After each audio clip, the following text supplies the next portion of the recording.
All right, everyone, welcome back to After the Scales, episode 94. I'm Shaun Blight, along with Jacob Dove. Later on, we're going to be joined by Bradley Cox, who was just announced that he's going to be running the USAC National Midget program for the full season this year and competing for Rookie of the Year. So, really excited to have one of the hottest young racers in America right now. He had an awesome Chili Bowl, so we're going to talk about that. And but first, we got some catching up to do with Jacob, who's been nonstop going to races at Ocala and Volusia, and now things have just come to a sudden halt. Um, Jacob, I don't know where you want to start, but last night Anthony Macri got another win against the Outlaws. David Gravel another podium with the Outlaws, but still hasn't won yet. But some pretty good racing at Volusia. Yeah, it was two different tracks both nights on a Sunday and a Monday, and I will have to say it was great crowds. Far exceeded my expectations. I remember last year, a year ago, it was hardly anybody there. It was a lot colder. They didn't have the new dirt down yet, and it was really hooked up on Sunday, but Monday night's track was really good. Got slicked off and saw multiple lanes of racing and passing and different leaders. I think that was my first time I actually got to see Sheldon win in person. He's been so close so many times, and I feel like something happened. So it was pretty cool to see A little Sheldon bit finally, yeah, get the win. Yeah, he didn't run into any lap cars or anything, but no, it was cool to see him win in the 18 car for KCP. That was, I think, their 13th win all time in that program, which is hard to believe, between Gio Selzy and Ian Madsen running for them. So that was pretty cool to see something different. And then Anthony Macri got the win again. So we both saw him win over David Gravel a couple of weeks ago, and that was a really good race. And yeah, it was just a really good experience overall. A lot of bikers in town for Bike Week, so it was a neat vibe. The weather was really good. Sorry to mention to that. I know we froze our ass off when you were down here, but yeah, it was really good racing. And we got to see Ashton Torgerson get his first podium. I just want to remind everybody that I'm the only person that picked him to win Rookie of the Year this year. I know it's super, super early, but the early returns look really, really good. Him and Jacob Allen really, really clicking. And I'm a big Anthony Macri fan, and I just keep my admiration for him just keeps growing and growing, probably like so many people. And so cool that he's not on a national tour. It's really neat that there's one guy out there that's not Kyle Larson that can just show up to an event and just whoop everybody's ass whenever he feels like it. I love that story, and I love the family team aspect of it. And he's just an awesome driver to watch.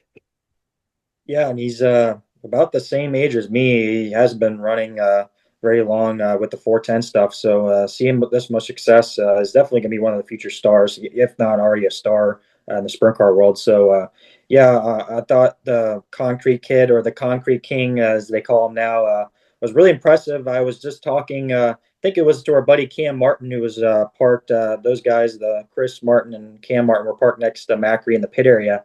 And I was telling Cam, I'm like, I was kind of disappointed with Macri on Sunday. He ended up finishing sixth, which is not bad, but I was expecting him to be, near the podium. And sure enough, he ended up proving me wrong. Went out there and raced up from fourth to first. And man, that race, I thought Macedo was maybe going to finally get the win. Thought Gravel was going to get that first win.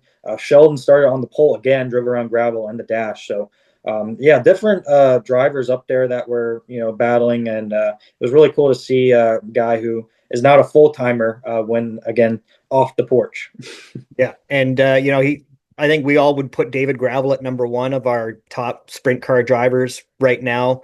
And you can put Rico up there, Carson Macedo, but you've got to put Macri. If not, if he's not in the top three, he's absolutely in the top five, and just continues to win big races. Um, and then last week you were just following the late models around wherever they were at, and started with All Tech, and then it went to Ocala. Talk about that a little bit. Yep, went two nights at Alltech for Lucas for their season opener. It was cool to see our guy Moran get the win there. The mailman delivered at Alltech. He enjoys racing there, and also Brandon Shepard He's been on a roll here lately in the late model stuff, and good for Rocket One to be competing up there against a field of Longhorns. And then I made the trip down to my old home dirt track of Hendry County Speedway for the biggest race ever that they've had at the track with the Swamp Cabbage 100, the World of Outlaws late models race there, and got to see Nick Hoffman, another guy that we enjoy watching, and got to see him at Volusia the other night too, helping out on Donnie shots, which was cool to see. But yeah, Hoffman beat Pierce in a really good battle. I think it was two great nights of racing at Hendry, far exceeded people's expectations. And I know people were kind of crapping on it, saying, "Oh, it's going to be a sandstorm. It's going to not put on very good racing." But it seemed like everybody got proved wrong there that were doubting about it. And it sounds like they're going to be back next year, which is really cool to see. Spent a lot of years going there, so it was really cool to have that big of an event. I had to park all the way out in the fields, so it was the biggest crowd ever, and good to see. And then going over to Ocala, obviously we spent a lot of time there last year, every night with the Lucas Oil Late Model Series, and Hudson O'Neill was the only repeat winner there. Won Thursday and Saturday. Got rained out on Friday. Unfortunately, had to turn around on Friday, but yeah, it was good to see Devin get a win there too, and Brandon Shepard. It's been mostly Hudson O'Neill, Brandon Shepard, and Devin Moran have been the top three. RTJ's kind of, not been himself. Had to go back to the shop and get things adjusted, but I think it'll come around. I don't think people at the Kohler Motorsports team are freaking out, but definitely a good long week of racing, and I can't help but thank all the people who took time to talk to me, doing all the media stuff, hanging out with all the same people for almost a month. 17 races I did in February, which is pretty crazy. Yeah, that's nuts. That's going to probably be my July, but I got to wait a while for that. So yeah, we don't want to bore the open wheel people with too much late model talk. We can Yeah. do that another time. But yeah, so we've got Bradley Cox coming on. And as I said earlier, he's announced himself as a contender for Rookie of the Year with the USAC National Midget Tour. Haven't really seen a full roster kicking around yet, and we really don't know what's going on with the Extreme Series. They've only really got a handful of races, so seems like there's a lot of things up in the air. But it's going to be really cool to see Bradley Cox go up against Logan Seavies and Justin Grants and Jacob Denny's and those kind of guys on a regular basis to see where he stacks up, because he had an awesome Chili Bowl, and then he got taken out in the C main. He made the C main on Saturday, and then just ran into somebody else's problems, unfortunately, which ended his Chili Bowl on lap one. Yeah, and seems like a trend here that if you run really well at the Chili Bowl, you end up getting a really good opportunity with a team. Our guy Wout Hoffman's there with Chase McDermott, and now Bradley's going to get a full-time deal there with USAC. So seems like all eyes are on the Chili Bowl, and if you perform, somebody's probably going to call you and offer you something.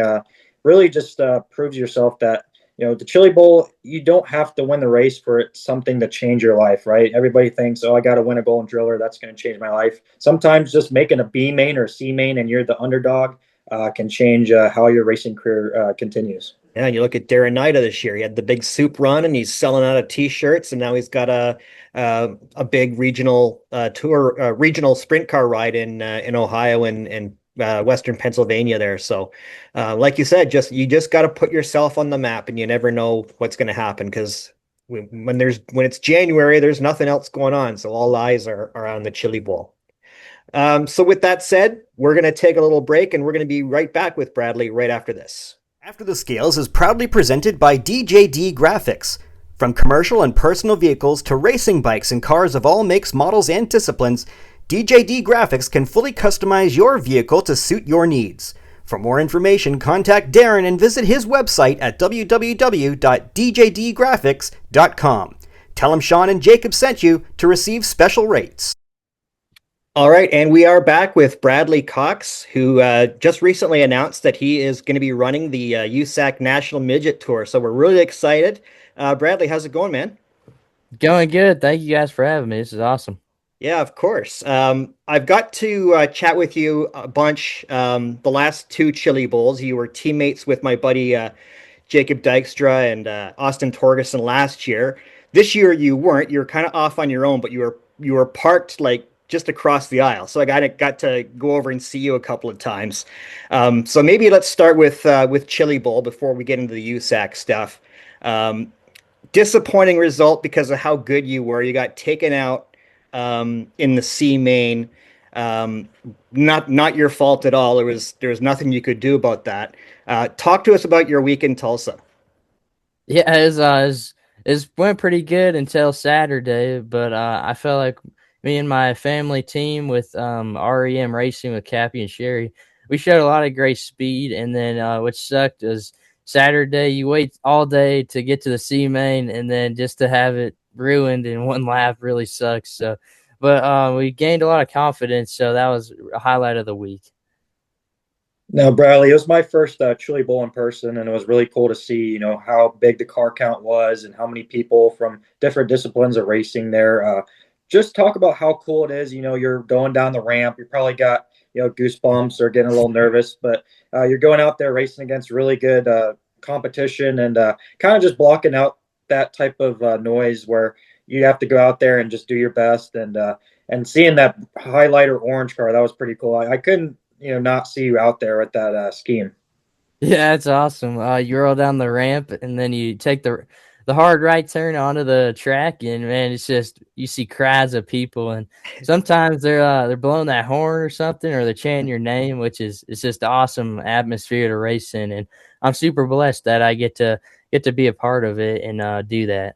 And we've talked to drivers a lot older than you that admit that when they're being pushed down the ramp, they get big time butterflies, and they Yeah. normally don't for other races. What's your experience like? I actually, the first time I was a bit nervous because with how small the track was and just how narrow it is to race at, but I adapted pretty well to it. But the second time, I felt like when I went in there, I was more confident and knew what to expect. And yeah, it's an awesome place that we get to go race at every year. And especially with all the people, your friends that you don't see very often, you get to meet up and you get to have fun and do what we love, racing.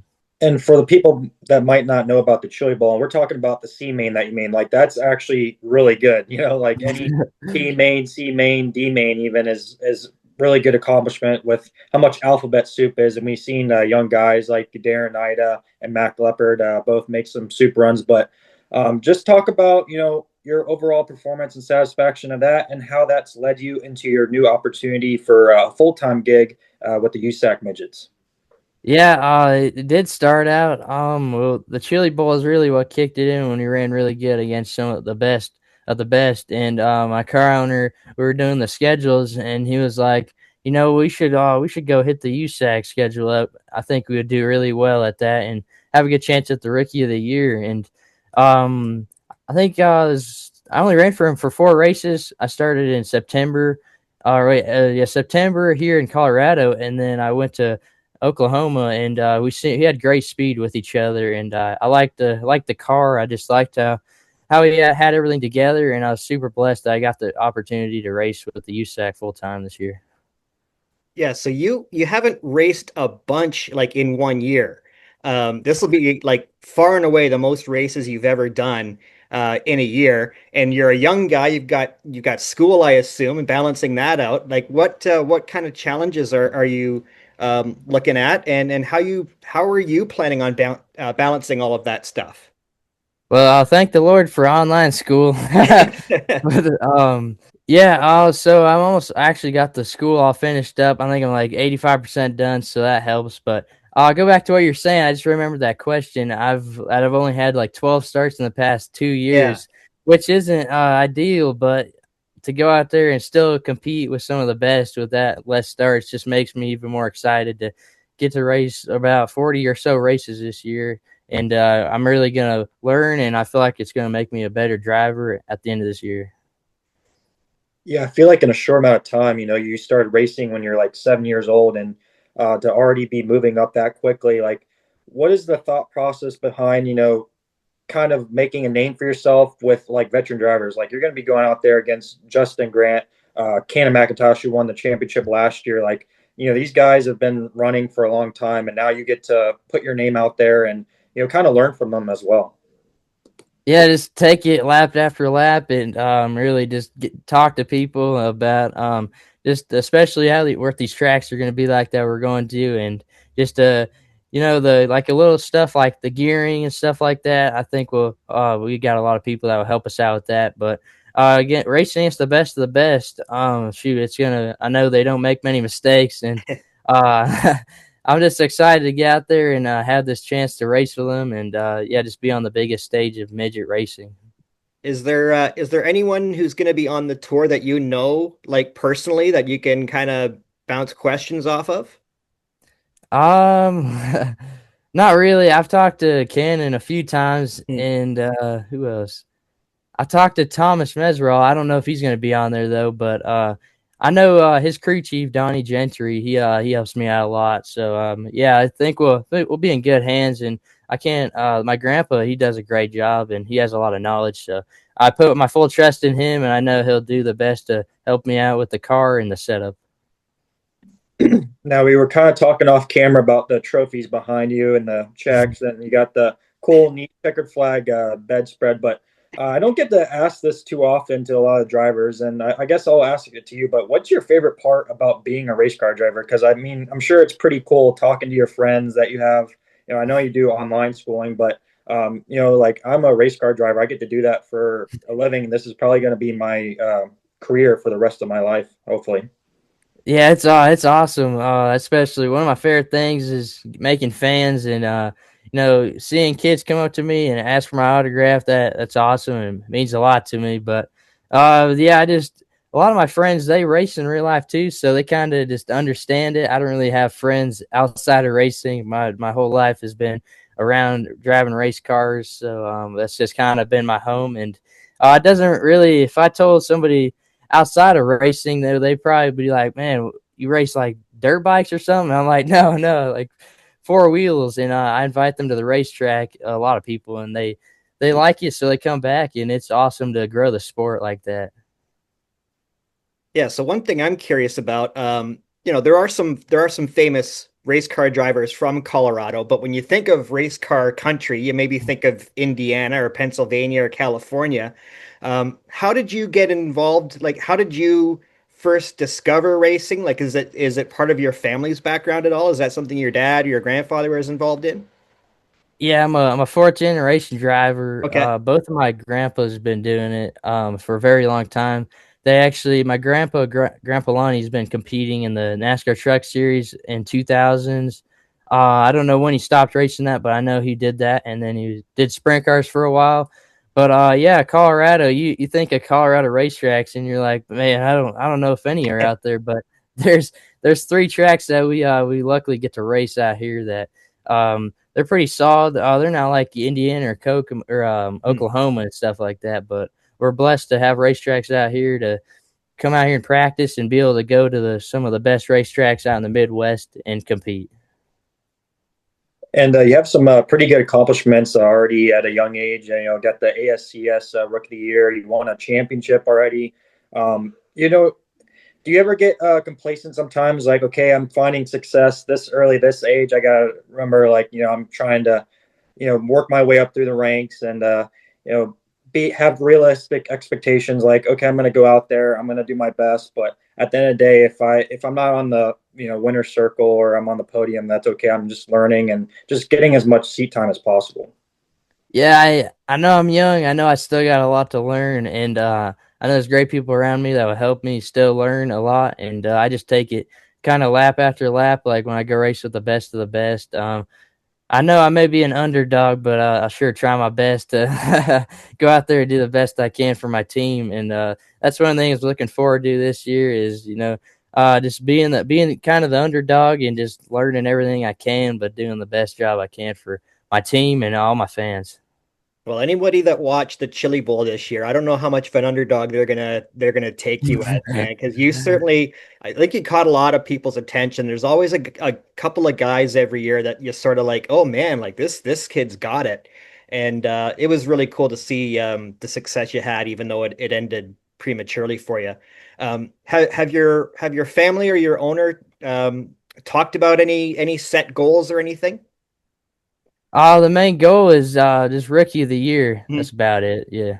And Bradley, where I know you from is in the virtual world with iRacing, and obviously you're sitting there and you're Yeah. sim right there. And I'm not on iRacing anymore for good reasons, but it's definitely a unique situation where we have technology, we have platforms to use like iRacing as an example to practice to get tracks that you've never been to. You can race the midget and kind of use it for feedback and all that stuff, but just talk about, are you using that for a tool for this year coming up for Rookie of the Year status with the USAC, or are you just mostly just enjoying it, just having fun on there?